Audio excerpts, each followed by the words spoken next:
A'udzubillahi minasyaitonirrajim. Bismillahirrahmanirrahim. Assalamualaikum warahmatullahi wabarakatuh.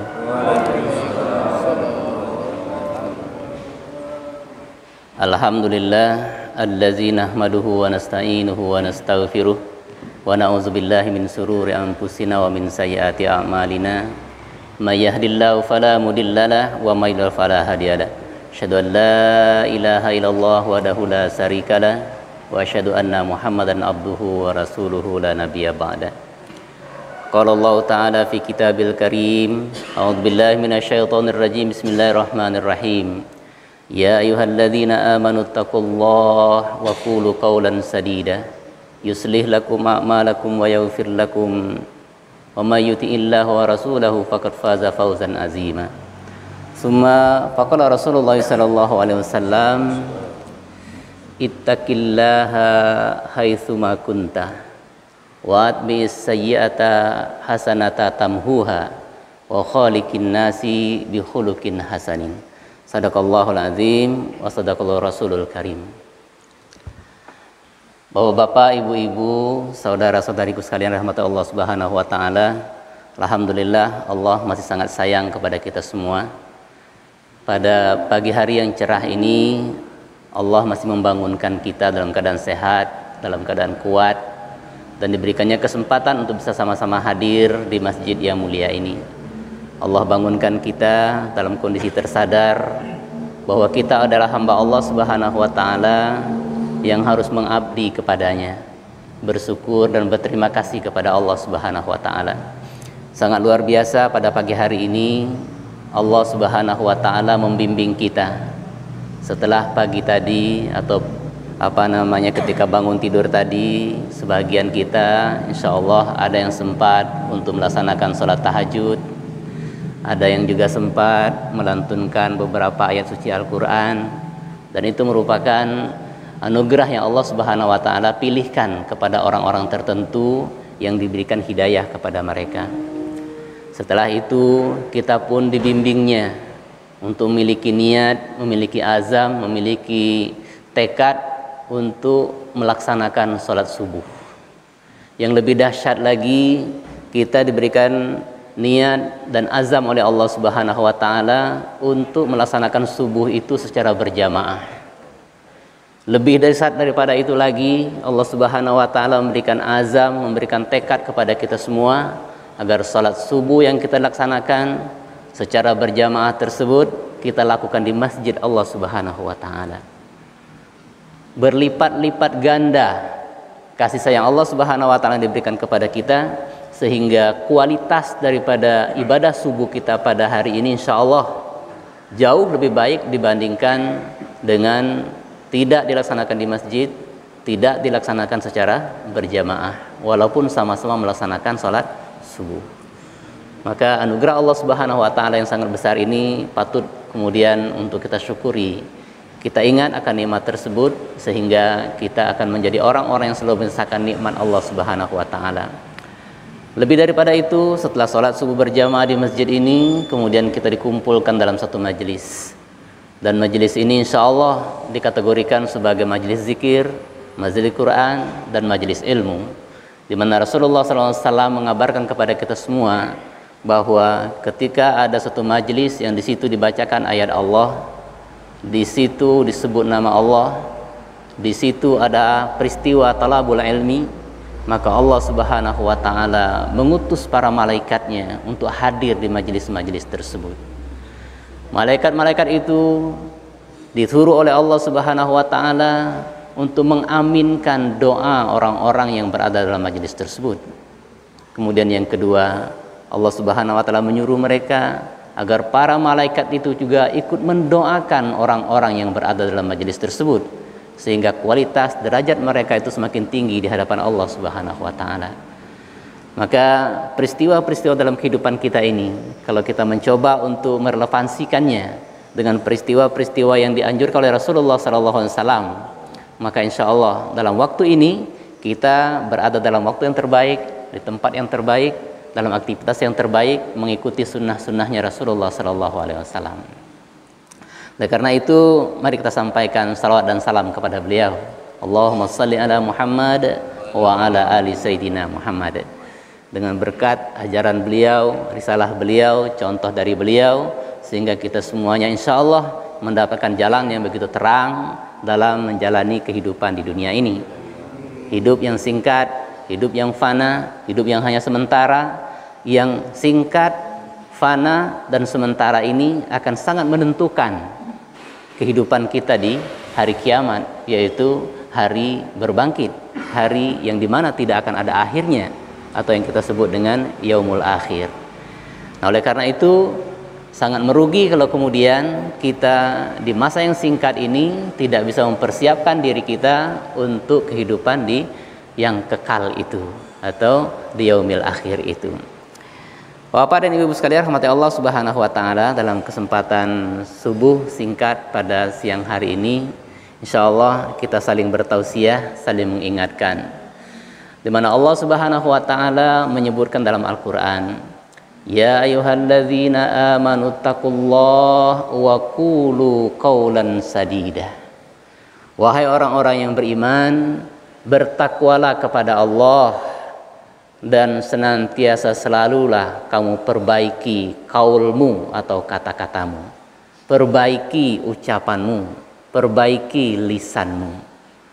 Ini artinya Allah Subhanahu wa taala mengaitkan antara ketakwaan dengan perilaku lisan kita, dengan perilaku kaul atau ucapan-ucapan kita.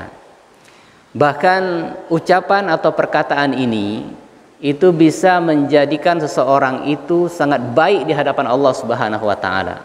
Dalam Quran Allah mengatakan, "Waman ahsanu qaulam mimman da'a ilallah." Siapakah yang lebih baik perkataannya daripada orang-orang yang mengajak kepada Allah Subhanahu wa taala? Itu bahasa lain, tidak ada bahasa yang lebih baik yang keluar dari lisan seseorang itu melainkan ajakan kepada Allah Subhanahu wa taala. Mengajak manusia itu untuk beriman kepada Allah, mengajak manusia itu untuk beribadah kepada Allah, mengajak manusia itu untuk melaksanakan perintah Allah, mengajak manusia itu untuk meninggalkan perintah Allah. Itu qaulam mimman da'a ilallah, mengajak manusia kepada Allah Subhanahu wa taala.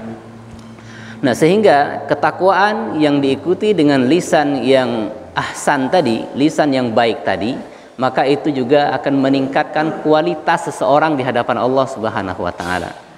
Bapak-Ibu sekalian, memang Allah dalam Al-Qur'an itu seringkali mengingatkan orang-orang yang dikasihi. Ini kata mufassir gitu ya, karena kata para mufassir, kata ahli tafsir, bahwa ketika Allah Subhanahu wa taala mengatakan ya ayyuhalladzina amanu, wahai orang-orang yang beriman, itu merupakan panggilan dari Allah Subhanahu wa taala kepada orang-orang terpilih.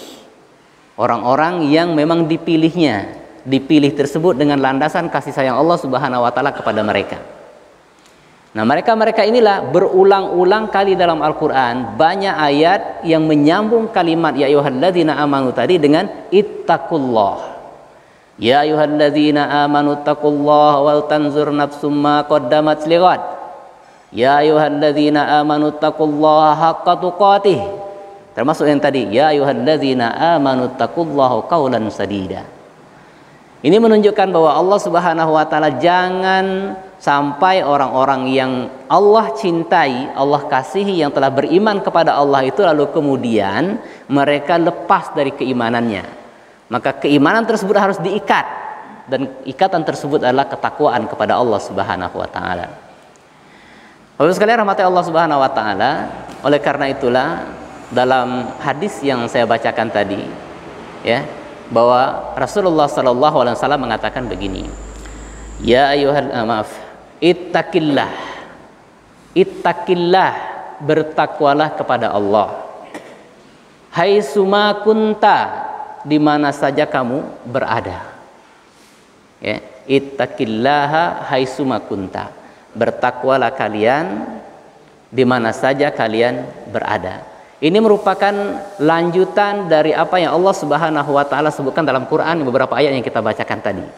Bahwa Allah Subhanahu wa taala menginginkan agar kita tuh bertakwa kepada Allah Subhanahu wa taala di mana saja kita berada. Artinya dalam keadaan sendiri ataupun dalam keadaan bersama, berjamaah, kita harus bertakwa.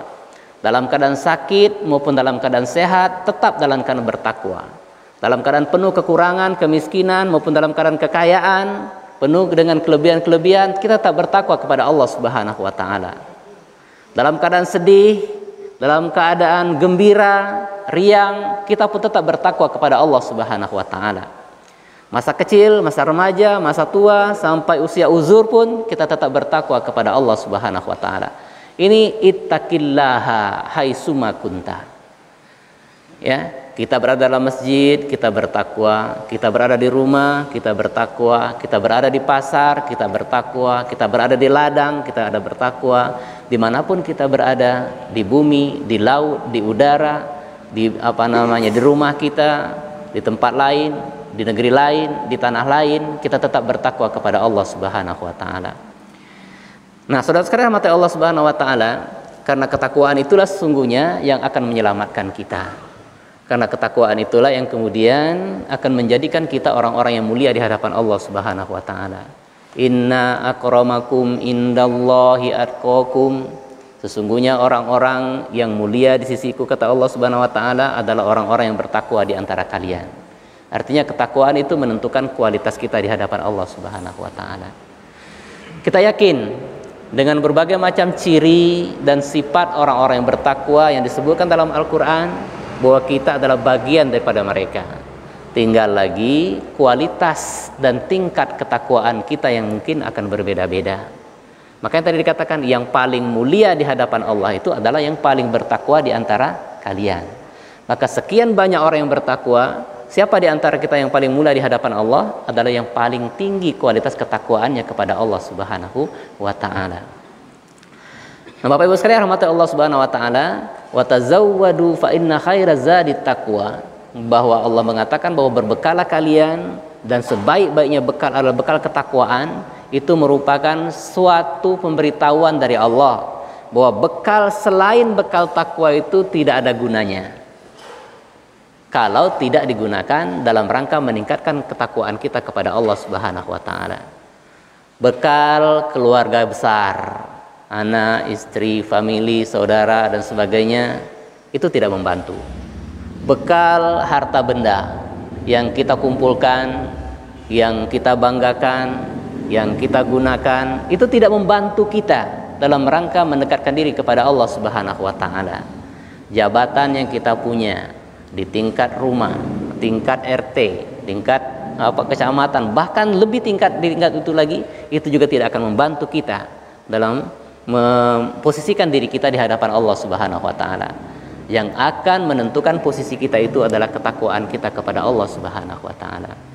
Nah, saudara sekalian rahmati Allah Subhanahu wa taala, ketakwaan itu merupakan hasil atau buah dari pelaksanaan ibadah kepada Allah Subhanahu wa taala. Jadi ketika Allah sebagai Khaliq dan kita sebagai makhluk, Allah Subhanahu wa taala mengatakan bahwa tujuan Allah menciptakan kita itu tidak lain dalam rangka untuk beribadah kepadanya. Wa ma khalaqtul jinna wal insa illa liya'budun.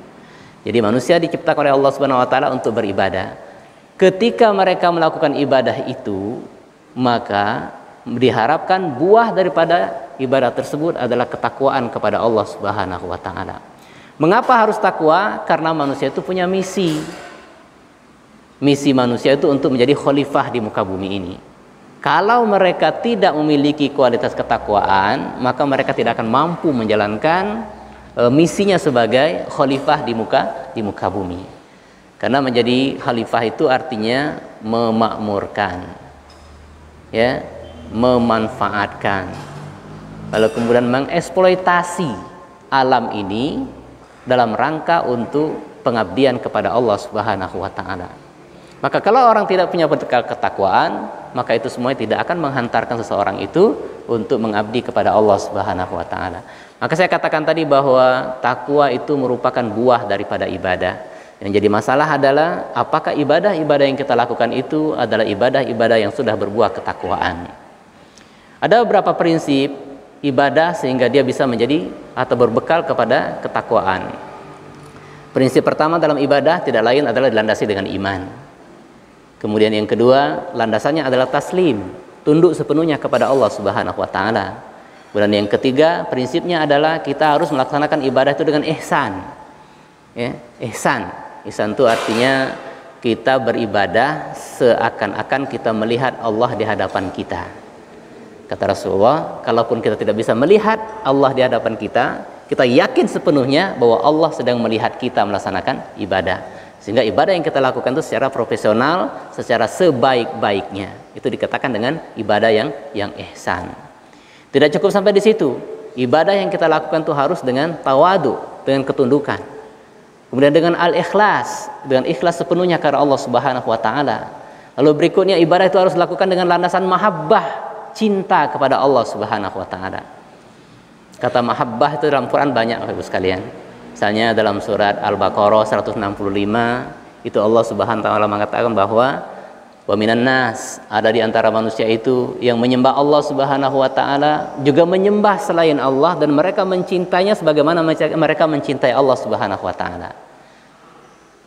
Wallazina amanu, adapun orang-orang yang beriman, asaddu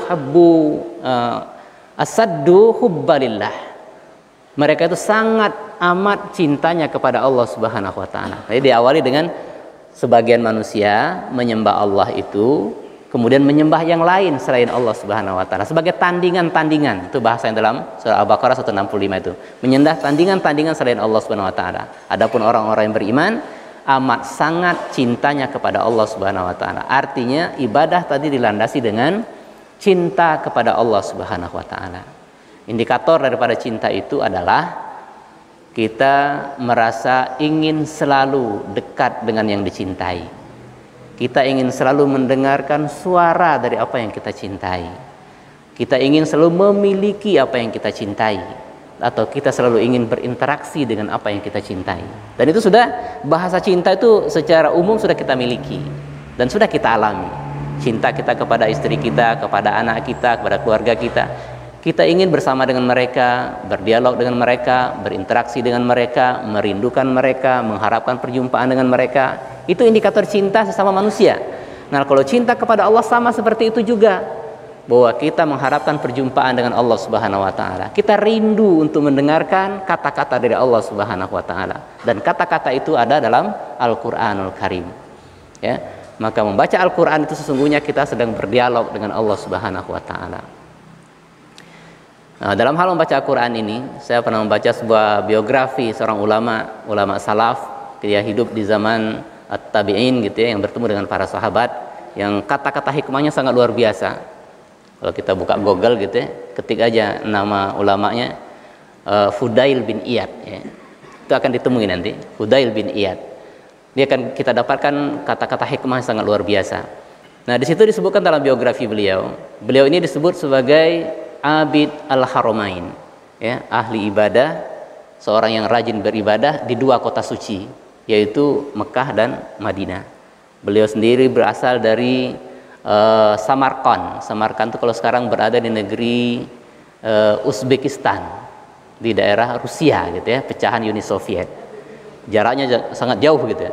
Tapi beliau kemudian menempuh jarak, lalu kemudian menuntut ilmu di Kufah, lalu kemudian menetap di Mekah dan Madinah. Mekah dan Madinah al-Haramain, bukan kayak kita Masjid Rukis dan Masjid Jami gitu dekat. Kita sudah tahu bahwa jarak antara Mekah dan Madinah itu sangat jauh, hampir 500 kilo gitu kan. Tapi beliau dikenal di dua kota itu karena keabitan beliau, karena keahlian beliau dalam beribadah. Ya, abid ahli ibadah itu bukan berarti hanya sekedar paham fikih tentang ibadah, tapi bagaimana dia melaksanakan ibadah itu dengan penuh kehusukan. Jadi diceritakan tentang interaksi dengan Quran. Jadi para ulama menceritakan ketika beliau Fudail bin Iyad ini berinteraksi dengan Al-Quran, beliau itu membaca Quran dengan suara yang sangat syahdu, sehingga siapapun yang mendengarnya akan terketuk hatinya dengan bacaan Quran Fudail bin Iyad. Kemudian ketika beliau membaca Quran, itu diceritakan beliau mengeluarkan suara itu adalah suara yang terbaik yang beliau miliki. Bahasa kita tuh bukan sogo dalam, bukan pula sogo luar gitu ya. Suara yang terbaik dan terindah yang beliau miliki. Sehingga lantunan ayat Al-Quran itu tidak sedikit pun dibuat-buat, bukan suara menau-menau kalau bahasa kita gitu kan. Memang itulah suara asli beliau.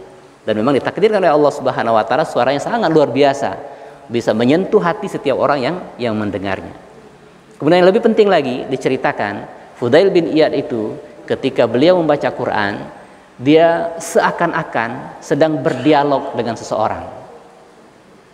Itu tadi, karena dia menyadari bahwa setiap kalimat yang dibacanya itu adalah kalimat dari Allah Subhanahu wa taala. Sehingga ketika dibaca ayat Quran itu seakan-akan Allah itu sedang membacakan ayat tersebut kepada beliau. Ya. Ketika Allah Subhanahu wa taala sedang menurunkan ayat kepada beliau, memperlihatkan ayat kepada beliau, Allah Subhanahu wa taala sedang berkata kepada beliau. Ya. Sehingga di saat beliau membaca ayat-ayat tentang surga misalnya gitu ya. Itu diceritakan dalam kisah tadi gitu ya. Ketika membaca ayat tentang surga, maka beliau akan mengakhiri ayat itu dengan meminta doa kepada Allah Subhanahu wa taala agar surga itu menjadi miliknya. Dan itu akan diulang. Karena beliau membaca Quran itu dengan suara yang pelan, tidak tergesa-gesa.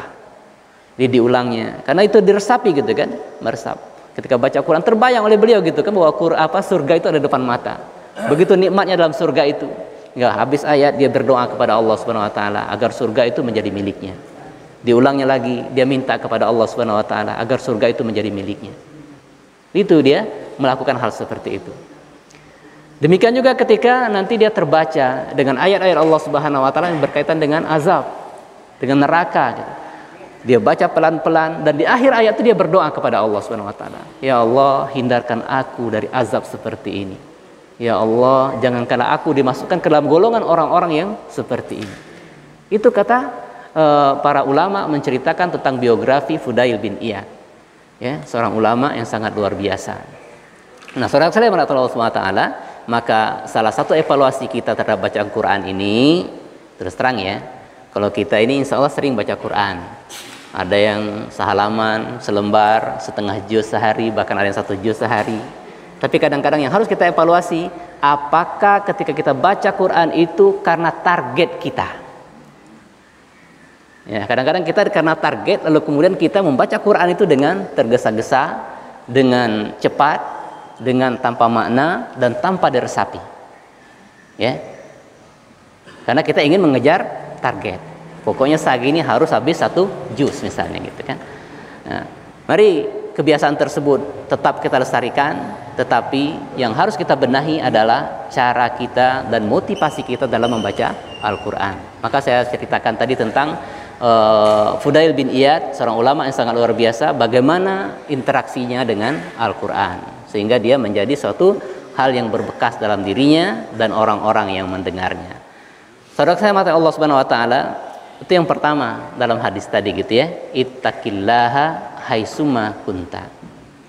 Sedikit lagi saya sambung, dalam hadis tadi dikatakan bahwa bertakwalah kepada Allah di mana saja kamu berada. Wa'ad bi'is sayyi'ata hasanata tamhuha. Ini yang kedua.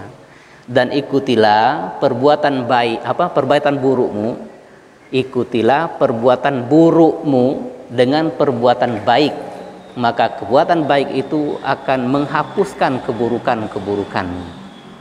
Ini menunjukkan bahwa siapapun kita, disengaja ataupun tidak disengaja, ya, sadar atau tidak sadar, banyak perbuatan buruk yang kita lakukan. Ya, baik dalam kesendirian maupun dalam kebersamaan kita. Baik itu menyangkut diri kita sendiri maupun menyangkut kepada diri orang lain. Banyak sekali keburukan-keburukan yang kita lakukan. Oleh karena itu, maka setiap saat dan setiap kesempatan kita harus melakukan kebaikan. Maka dalam hadis itu, insya Allah ketika kita melakukan kebaikan, maka kebaikan itu akan menutupi kekurangan-kekurangan atau keburukan-keburukan yang kita lakukan tadi. Ini yang kedua. Artinya tidak boleh kita berhenti ketika ada peluang untuk berbuat baik, lakukan, laksanakan itu sebaik-baiknya. Dan yang terakhir, wa khaliqin nasi bi khuluqin hasanin. Dan bergaulah kalian di tengah-tengah manusia dengan akhlak yang terbaik. Ini bekal ya. Bahwa bergaul di tengah-tengah manusia dengan akhlak yang terbaik, akhlak yang terpuji, akhlak yang disenangi, akhlak yang diajarkan oleh Rasulullah SAW. karena beliaulah sebaik-baik akhlak manusia. Nah, dengan ini semua Bapak Ibu sekalian rahimahullah taala, insyaallah kita akan mendapatkan cita-cita kita. Rabbana atina fid dunya hasanah wa fil akhirati hasanah wa qina adzabannar. Itu cita-cita yang sangat mulia dan sangat tinggi, tidak ada yang lebih daripada itu. Kita bergaul sama manusia, wa khaliqin nas bi khuluqin hasanin, dengan sebaik-baiknya, maka insyaallah kemudian kita akan menjadi orang yang terbaik di tengah-tengah manusia di hadapan di dunia. Lalu yang pertama tadi, kita punya bekal ketakwaan, itulah yang akan menjadikan kita berhak untuk mendapatkan kebahagiaan hidup di akhirat yang kita minta itu. Saudara-saudara sekalian Allah Subhanahu wa taala, inilah beberapa ayat Quran, beberapa hadis Rasulullah SAW. Kalau kita ingin uraikan lebih jauh, tentu akan memakan waktu yang lebih banyak. Tapi mudah-mudahan sejalan dan seiring dalam perjalanan hidup kita, ya, sesuai dengan kapasitas kemampuan kita dalam belajar, mengingat, mengambil pelajaran, maka mengingat-ingat, mengulang-ulang itu bagian daripada hal yang harus kita lakukan. Kadang-kadang kemarin kita dengar, hari ini kita tidak ingat lagi kecuali sudah diingatkan kembali. Ya, itulah kita, kelemahan-kelemahan kita. Tapi Allah Subhanahu wa taala mengajarkan kepada kita itu harus berulang-ulang dan rutin. Tidak boleh kita berhenti. Sebagaimana kita melaksanakan sholat 5 waktu itu tidak harus berhenti dan tidak ada batasan umur. Sepanjang umur kita, Allah ingatkan terus setiap hari itu berapa kali kita baca surah Al-Fatihah gitu ya. Diingatkan terus, alhamdulillahirabbil alamin. Jangan lupa dalam kehidupan kita tuh kita harus memuji Allah Subhanahu wa taala. Ya. Yang wajib aja 17 kali kita baca kalimat alhamdulillahirabbil alamin. Itu Allah ingin ingatkan agar kita selalu memuji Allah Subhanahu wa taala. Itu salah satu pelajaran bahwa kita harus mengulang-ulang segala sesuatu itu setiap hari dalam kehidupan kita. Maka itu mudah-mudahan akan melekat dalam kehidupan kita, menjadi kebiasaan kita, menjadi sesuatu yang membudaya dalam diri kita. Bapak Ibu sekalian rahmati Allah Subhanahu wa taala, demikian saya yakin banyak kekurangan dan kehilafan, itulah kelemahan sebagai manusia. Berusaha untuk terbaik, tapi selalu ada tetap kekurangan dan kelemahan-kelemahannya. Tetapi itu semuanya tidak lain merupakan skenario dari Allah Subhanahu wa taala, maka kita serahkan dan kita kembalikan kepadanya. Kebaikan-kebaikan mudah-mudahan dalam majelis ini akan dicatat pahala oleh Allah Subhanahu wa taala. Kemudian juga keburukan dan kesalahan kita dalam majelis ini mudah-mudahan Allah Subhanahu wa taala akan ampuni kita semua insyaallah. Amin Allahumma amin. Demikian, terima kasih atas perhatiannya. Mohon maaf sekali lagi. Bila taufiq wal hidayah. Assalamualaikum warahmatullahi wabarakatuh. Bismillahirrahmanirrahim. Idza waqa'atil waqi'ah laysa liwaqa'atiha kadhibah khafidatur rafi'ah idza rujjatil ardu rajja وبست الجبال بسا فكانت هباء منبثا وكنتم أزواجا ثلاثة فأصحاب الميمنة ما أصحاب الميمنة وأصحاب المشأمة ما أصحاب المشأمة والسابقون السابقون أولئك المقربون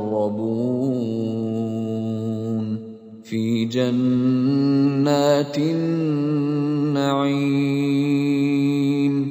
ثلة من الأولين وقليل من الآخرين على سرر موضونة متكئين عليها متقابلين يطوف عليهم ولدان مخلدون بأكواب وأباريق وكأس من معين لا يصدعون عنها ولا ينزفون وفاكهة مما يتخيرون ولحم طير مما يشتهون وحور عين كأمثال اللؤلؤ المكنون جزاء بما كانوا يعملون لا يسمعون فيها لغوا ولا تأثيما إلا قيلا سلاما سلاما وأصحاب اليمين ما أصحاب اليمين في سدر مخضود وطلح منضود وظل ممدود وماء مسكوب وفاكهة كثيرة لا مقطوعة ولا ممنوعة وفرش مرفوعة إنا أنشأناهن إنشاء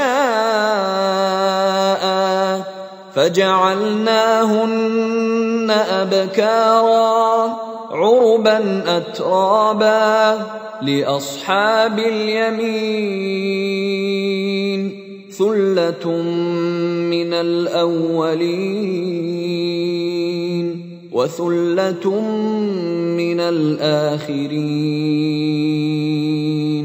وأصحاب الشمال ما أصحاب الشمال في سموم وحميم